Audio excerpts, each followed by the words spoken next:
My name is Cassandra Blake, and this isn't a story about heartbreak. It's a damn reckoning. I married Daniel Prescott when I was 34, and he was 41, a self-proclaimed entrepreneur who talked more about success than he ever actually achieved it. When we met, I let him believe I was a modest interior designer running a struggling business in Philadelphia. He never once asked why my modest business kept the lights on in a spacious Westchester home that I paid for, though the deed had his name on it. That was my first mistake. Daniel came with baggage. Namely, Logan, his smug 22-year-old son who treated me like some used-up decorator who landed above her station. Logan never liked me, and the feeling was mutual. He'd smirk over breakfast, say things like, "You're just the midlife makeover, right?" Then laugh like I was too soft to clap back. I wasn't. I was strategic. You don't shoot until your gun's fully loaded. What neither of them knew, because I played dumb like a damn Oscar winner, was that I'd inherited $3.2 million from my godmother, Evelyn Devereux, a brutally elegant art dealer in London. She died when I was 32 and left me not just the money, but 3 fully paid off apartments, a penthouse in Chelsea, Manhattan, a cliffside villa in Malibu, and a 2-bedroom jewel box in Mayfair, just off Mount Street. I kept all 3 quietly, privately, never told a soul. You see, some women marry for security. I'm married to observe. I watched Daniel try to start 5 different businesses in 7 years. All failed. I quietly bailed him out twice. Logan burned through colleges like he was allergic to commitment. I watched them mock me in my own kitchen. They believed I needed them to survive, like they were the main event and I was just intermission. Daniel once joked at a dinner party that I was an expensive hobby. I smiled through it, poured the wine, took notes, and then, one summer afternoon, it all came to a head. They came home together. Logan had moved in temporarily, or so I was told. Daniel had that performative fake calm he wore when he thought he was in control. Logan stood next to him, arms crossed like a linebacker guarding a secret. Daniel cleared his throat. "Cass, we've been talking. We're moving to Miami. Logan's got opportunities down there, and I want to invest in a new project. We need a fresh start." I blinked. Logan smirked. "You're kind of holding us back. Don't take it personal. Don't take it personal." That phrase cracked through me like a hammer on bone.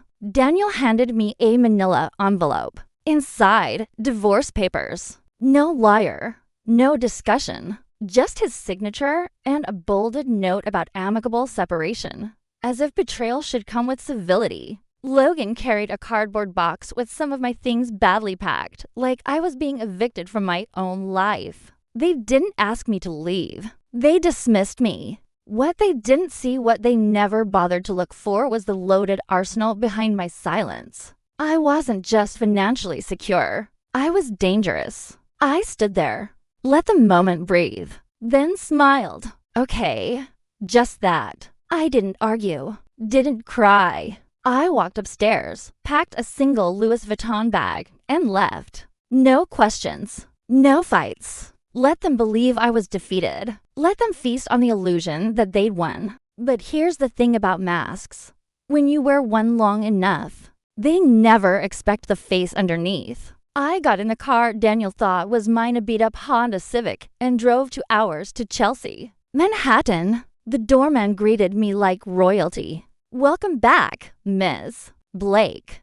I rode the elevator to the 21st floor, stepped inside the marble foyer of my penthouse, opened a bottle of Glenfiddich 30, and toasted the skyline. I wasn't broken. I was recalibrating. The next morning, I met with my financial advisor, Rebecca Holloway, a shrewd Brit with ice in her veins and silk on her voice. I said only one thing: sell the Malibu villa. Cash only. No loans. I want the full amount liquidated.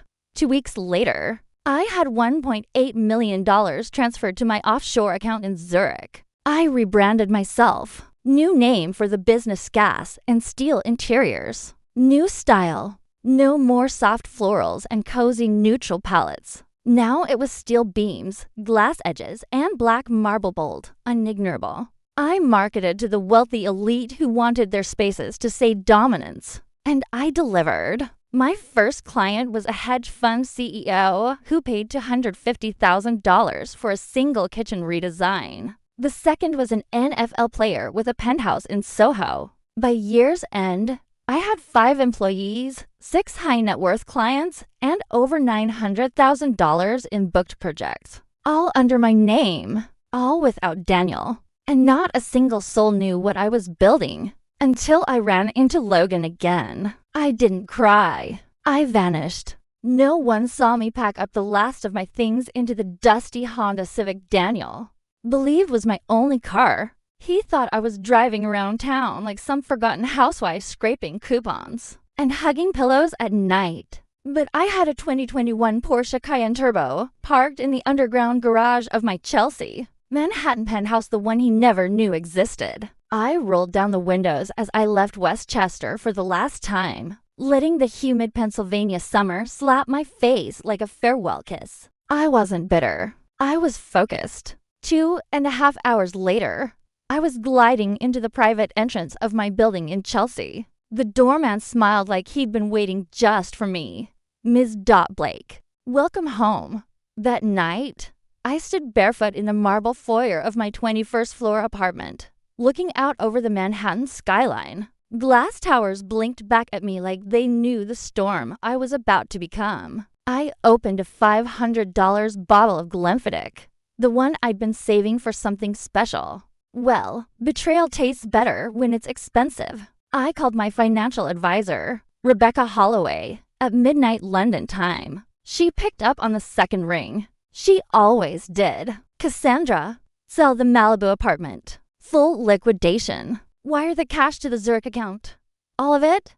Every cent. It's time to play chess. 12 days later, $1.8 million landed in my Swiss account. I didn't wait a single minute. I got a new haircut, short, sharp, and ice blonde. I bought a new wardrobe, structured blazers, leather boots, and tailored power dresses that made me feel like I could cut glass with my silhouette. Then I built the brand, Cass and Steel Interiors. Not a soft name, not a soft look. I designed with stone, metal, smoked glass, and black marble. No cozy farmhouse aesthetics. No live, laugh, love throw pillows. Just ruthless, modern design for the powerful and unapologetic. Within 2 months, I landed a contract with a hedge fund executive for a full penthouse remodel in Soho. He paid $250,000 upfront without blinking. 3 weeks after that, a tech billionaire from Zurich asked me to design his London pied terre. Then came a famous divorce attorney in Boston. By the end of the year, I was generating nearly $1 million in revenue, with 6 private clients and 5 full-time staff. But revenge isn't about money, it's about timing. And the time came sooner than I expected. It was a brisk afternoon in Bryant Park, and I had just finished closing a $400,000 deal to redesign a brutalist-themed corporate office in Tribeca. I wore a gray fitted coat, black leather gloves, and carried a Hermes Kelly bag I'd paid for in cash. I was sipping a cappuccino under the awning when I heard a voice that stopped me cold. Well, Cassandra. I turned slowly. Logan Prescott. Same punchable smirk, different haircut. But this time, he wasn't wearing Prada. His boots were scuffed, and his once manicured nails were bitten to the quick. His arrogance didn't match his desperation. Didn't expect to see you up here, he said, eyeing my coat like he wanted to guess the price tag. Heard you're living off welfare now. Must be rough. Welfare? That word struck like a blade laced with gasoline. He said it loud enough for people nearby to hear deliberately. I didn't flinch. I tilted my head and gave a curious smile. Welfare? What? Who are you confusing me with? His smirk faltered. He was trying to read my face. He hadn't recognized me right away. Not with the change in style, the confidence, the posture. Then I clicked the button on my key fob. Across the street, my Porsche Cayenne chirped to life. The same one Logan had once bragged he would buy someday when the world gave him what he deserved. His eyes widened. Wait. What the hell is going on? I said, stepping closer. You mean besides the fact that I now own the apartment directly above your sad little Miami condo? You what? You didn't know, I said, smiling like a blade. Yeah. Funny thing about real estate, you can buy it with cash when you're not pretending to be rich. He looked like he'd swallowed nails. His face twisted in confusion and embarrassment. You're lying. Ask your father, I whispered. Oh, he didn't tell you. He sold it to a shell corporation last month when his business ran out of cash. That shell? It's me? His voice went shrill. You're lying. You psycho bitch. People started turning to look. I leaned in. You dumped me like trash. Mocked me. Humiliated me. And now I live above you literally. I'm your ceiling. I hear every pathetic step you take. He stormed off, screaming something incoherent. But I didn't chase. I didn't need to. My revenge wasn't just financial. It was psychological. I wanted them to see me rise, not from ashes, but from steel and glass. The new me didn't survive them. She was forged because of them. Logan's scream still echoed behind me as I walked away from Bryant Park, my heels clicking against the pavement like a countdown. That scream, it wasn't rage. It was realization. The moment a predator understands it's not the one with the sharper teeth anymore. I didn't look back. Let him stew in the thick, sour taste of his failure. Let him text his father in a frenzy, trying to piece together how I'd gone from discarded housewife to the kind of woman who owns luxury floors above his sad little condo in Miami Beach. They underestimated me. They always did. And now, I was going to take everything they thought they were owed. By the time I returned to my penthouse, I already had a plan forming. Daniel Prescott's latest scam Sunbite Technologies, a crypto-forward startup for digital real estate, was bleeding money. I'd done my research. The website looked slick. The investors were flashy, but the inner structure was hollow. The code was a mess. There was no product, just noise. Even better, he'd listed his personal assets as collateral for an upcoming investor pitch, claiming his Miami property as proof of financial stability. I smiled when I read the report. Funny, I whispered to myself, sipping a chilled glass of Bollinger. You can't offer what you don't own anymore. Because as Logan had already learned the hard way, that apartment, I'd bought it, quietly, through a London-registered shell company. The sale had gone through weeks ago. Daniel had no clue he'd signed away the foundation of his own fake empire. But I wasn't done. See, it's one thing to destroy a man's future. It's another to salt the earth he tried to bury you in. I hired a private investigator named Natalie Voss, a woman so discreet she made shadows nervous. I gave her one job: dig up every crooked inch of Daniel Prescott's business dealings over the last 5 years. Natalie delivered in 3 days. Fake invoices, unregistered shell companies in Delaware, a fraudulent business loan from a bank in Luxembourg. Most damning of all, he'd embezzled nearly $200,000 from an investor fund he co-managed with a man named Victor Lang, a hedge fund manager known for turning petty betrayals into public executions. Perfect. I printed the documents, compiled them into a leather dossier, and mailed it to Lang's Manhattan office with a handwritten note. Just thought you'd want to know who you're partnered with. See, then I called the IRS. I didn't speak to a receptionist or waste time with long forms. I used a direct line I got through one of my clients, a high-powered attorney who owed me a favor. I submitted the full report anonymously, attaching scanned documents, tax discrepancies, and asset transfers. But I saved the final act for in person. I booked a weekend in Miami. First class, of course. Stayed at the Four Seasons Surf Club, Corner Suite, Ocean View. I made sure Daniel knew I was in town. I sent a single text. Let's catch up. There's something you need to see. He replied within 5 minutes. Desperate men are always quick to answer. We met at a cafe in Brickell, the kind of place that tries too hard to look European, but serves burnt espresso and overpriced croissants. He showed up wearing a knockoff Armani suit and the same smug expression he wore the day he threw me out. Cass, you look different. We all grow, I said, sliding into the seat across from him. Some of us up, others just sideways. He chuckled. So what's this about? You here to show off? Gloat? I placed a slim black folder on the table between us. He hesitated before opening it. Then his face shifted, confusion giving way to panic. Then fury, and finally, dread. What is this? That's your house of cards, I said, sipping my espresso. And I just lit a match. His hands trembled as he flipped through the pages. You sent this to Lang, of course. You called the IRS? Naturally. You're insane. No. Daniel, I'm precise. He stood up abruptly, the chair scraping loudly behind him. You're going to destroy me, he hissed. You did that all by yourself. I just made sure it would be loud.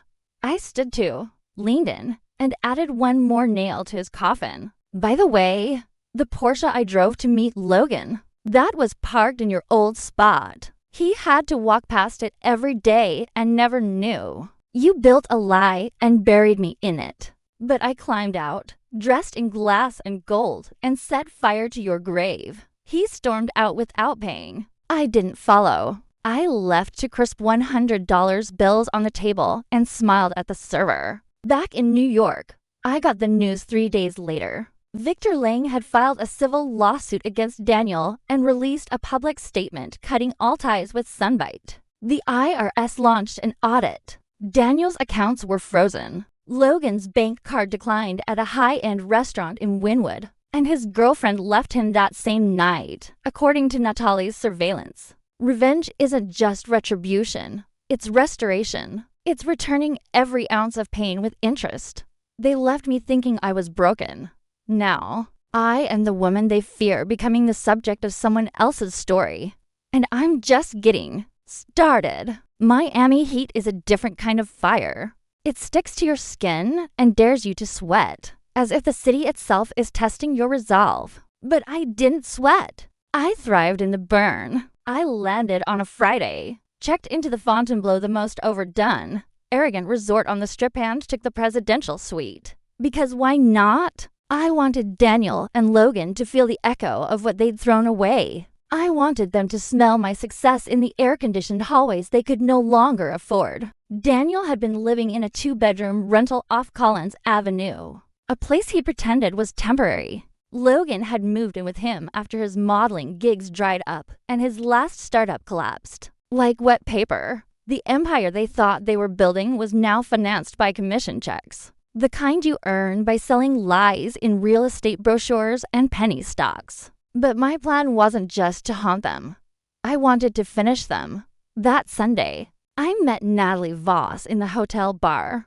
She slid a manila envelope across the table. I opened it, one brow raised. It was all there. Daniel's new consulting firm, a paper-thin LLC called Prescott Global. Advisory had received more than $200. Zero from 3 European investors under the promise of high-yield digital asset portfolios. Only the portfolios didn't exist. The money had already been funneled into a personal account in the Cayman Islands, and Logan had used part of it to buy a Rolex Daytona and a used Lamborghini Huracan he could barely afford to gas up. Amateurs. Natalie tapped the file and said, This is prison time. I smiled. Good. Let's make sure it's public.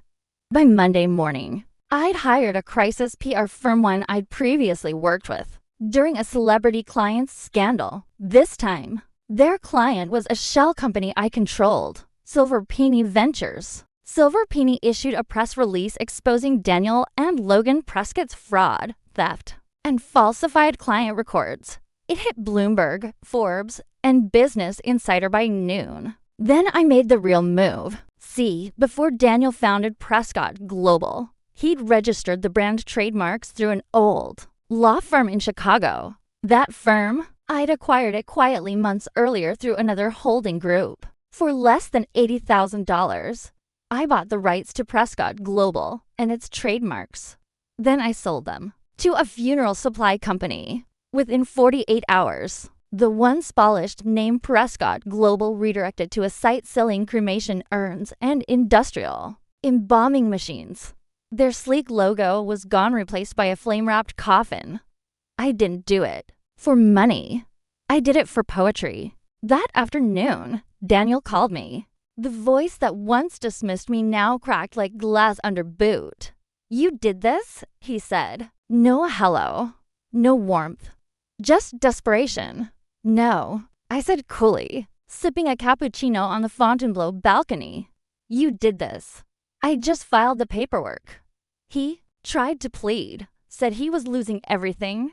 The apartment, the clients. Even Logan had stopped returning his calls. He'd fled to Barcelona, apparently, chasing some influencer girl with fake lips and fewer morals. "I'll start over," Daniel snapped suddenly. "You think you've won, but I'll rise again." "Let me save you the trouble," I said, standing. "If you try to rebuild, I'll buy the dirt under your new life and salt it so deep, nothing grows again." He was silent. I leaned in, just enough for my voice to slide beneath his ego like a razor. "Next time you choose your future, try not to underestimate your past." And then I hung up. Forever. The following week, I received an invitation to speak at a luxury women's business summit in London. I accepted. Of course. The venue, Claridge's, where I stayed in the penthouse and paid for my suite using one of my company's corporate cards, Cass and Steel Interiors Limited. I opened the summit with a quote. "You can't measure a woman's power by how she loves you, only by what she does when you betray her." It earned a standing ovation. But what they didn't know, what none of them did, was that every word I spoke was forged in fire. A fire Daniel and Logan ignited. When I flew back to New York, I made one final stop. Soho. My new design office. 5 floors, all glass and steel. Industrial beauty. Like me, elegant, but impossible to soften. On the top floor, there was a private lounge with a view over the skyline. And on the center table sat a small, discreet gift box. Inside, a Rolex Daytona. The same model Logan bought with stolen money. Only this one was engraved on the back. "Revenge is an art. CB." It's been a year now since the day they threw me out. Daniel is under investigation and has fled the country. Logan is somewhere in Europe, still pretending he's a star, still running from the shadow of my name. Neither of them has recovered. Neither ever will. I didn't just destroy them. I rewrote them, made them cautionary tales whispered in elite circles. The woman they left behind became the woman they could never catch. And me? I still walk in silence through luxury lobbies. I still wear steel-edged heels. I still drink whiskey neat and sign contracts in 6 figures. But now, when I look in the mirror, I don't see the quiet wife waiting to be loved. I see the architect of vengeance. The woman they buried came back with fire in her fists. And she took everything.